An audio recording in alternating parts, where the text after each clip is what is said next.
ఇలాంటి మరెన్నో వీడియోలు చూడడానికి like, share, subscribe and comment.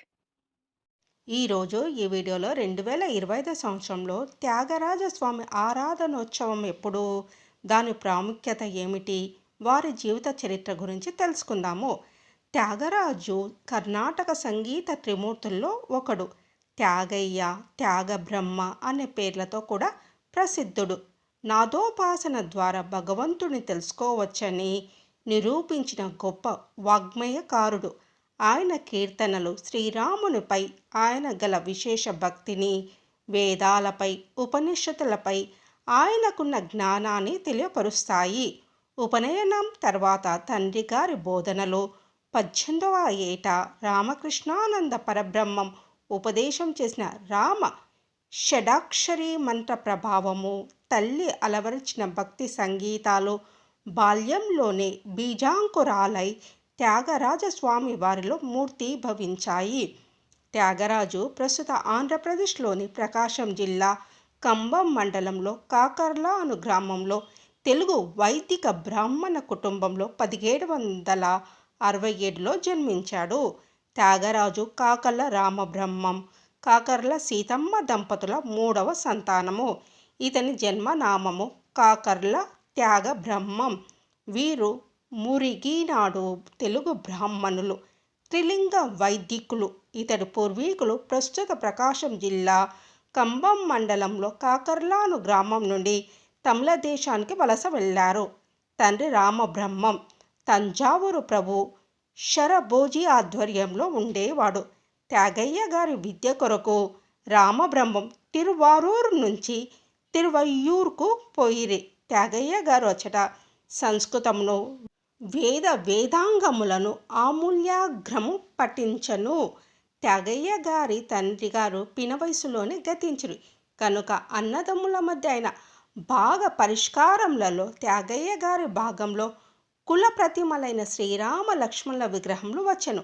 ఆ ప్రతిమను అతి భక్తితో పూజించుచుండిరి. శ్రీరాములపై 96 కోట్ల శ్రీరామ నామములు జపించి వారి దర్శనం పొంది వారి ఆశీర్వాదం పొందిరి. 18 సంవత్సరాల వయసులో త్యాగరాజుకు పార్వతి అనే యువతితో వివాహమైంది. కానీ ఆయన 23వ వయసులో ఉండగా ఆమె మరణించడం జరిగింది. తర్వాత ఆయన పార్వతీ సోదరి అయిన కమలాంబను వివాహం ఆడాడు. వీరికి సీతామహాలక్ష్మి అనే కూతురు కలిగింది. ఈమె ద్వారా త్యాగరాజుకు ఒక మన్మడు కలిగాడు.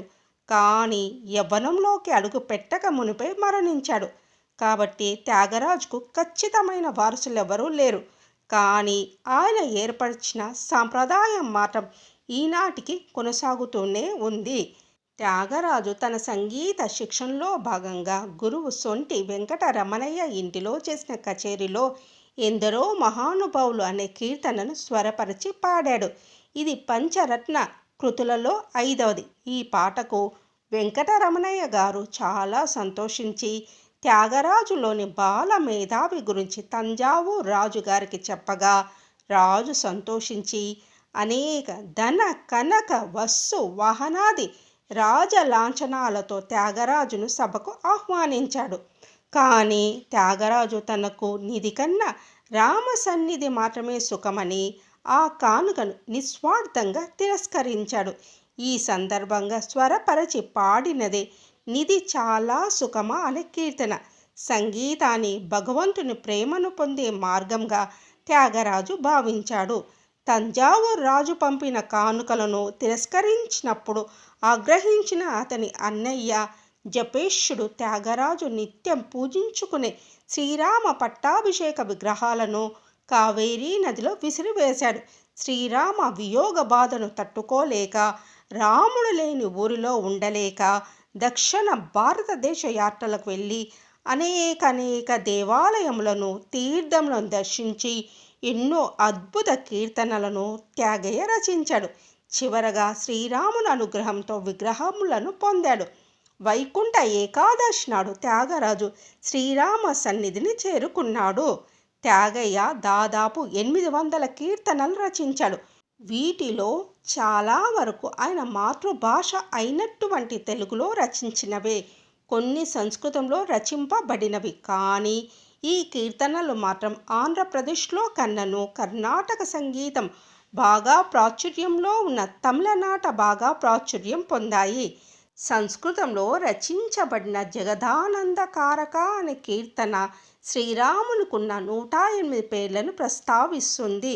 ప్రహ్లాద భక్తి విజయము, నౌకా చరితము అనే నాట్య రూపకాలను కూడా రచించాడు. 2025 సంవత్సరంలో త్యాగరాజ స్వామి ఆరాధన జనవరి 18 శనివారం రోజున జరుగుతుంది.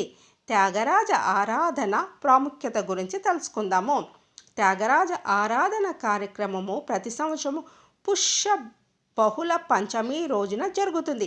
ఈ కార్యక్రమాన్ని శ్రీ త్యాగ బ్రహ్మ మహోత్సవ సభ నిర్వహిస్తుంది మరియు తమిళనాడులోని తిరువయ్యూర్ గ్రామంలోని త్యాగయ్య సమాధి వద్ద జరుగుతుంది. 1847లో త్యాగరాజు మరణం తర్వాత అతని శిష్యులు తమ గ్రామాలకు తిరిగి వచ్చి ఆయన వర్ధంతిని ఏకాంతంగా జరుపుకున్నారు. అయితే 1903లో త్యాగరాజు చివరిగా జీవించున్న ఇద్దరు విద్యార్థులు ఉమయాలపురం కృష్ణ భాగవతార్ మరియు సుందర భాగవతార్ నిర్లక్ష్యానికి గురై స్మారకాన్ని సందర్శించి దాని పునర్నిర్మాణానికి ఏర్పాట్లు చేశారు. అప్పటి నుంచి సంగీత దిగ్గజాలు తిరువయ్యూరులో క్రమం తప్పకుండా వర్ధంతి నిర్వహించేందుకు ప్రయత్నాలు చేస్తున్నారు. త్యాగరాజ అనుచరులు ఒకచోట చేరి సంభాషించడానికి అవకాశం కల్పించారు. వారసత్వాన్ని గౌరవించే ఒక ముఖ్యమైన కార్యక్రమంగా మారింది. త్యాగరాజ ఆరాధన సమయంలో భక్తులు మరియు సంగీత విద్వాంసులు తిరువయ్యూరులోని త్యాగయ్య సమాధి వద్ద నివాళులర్పిస్తారు. ఉత్సవ విగ్రహ ఊరేగింపుతో ప్రారంభమవుతుంది. దానితో పాటు అతని కూర్పుల ప్రదర్శన, భక్తులు ఆ విగ్రహానికి పూలు, పండ్లు మరియు ఇతర నైవేద్యాలను సమర్పించి ఆయన ఆశీర్వాదము కోరుకుంటారు. ఆరాధన యొక్క ముఖ్యాంశము త్యాగరాజు యొక్క పంచరత్న కృతులు. భక్తులకు ప్రసాద పంపిణీ కూడా చేశారు. ఆరాధన ఉత్సవము ఆరతితో ముగుస్తుంది. భక్తులు మరియు సంగీత విద్వాంసులు త్యాగరాజు యొక్క దివ్య సంగీతంలో లీనమై ఆధ్యాత్మిక ఉత్సాహము మరియు భక్తి వాతావరణాన్ని సృష్టిస్తారు.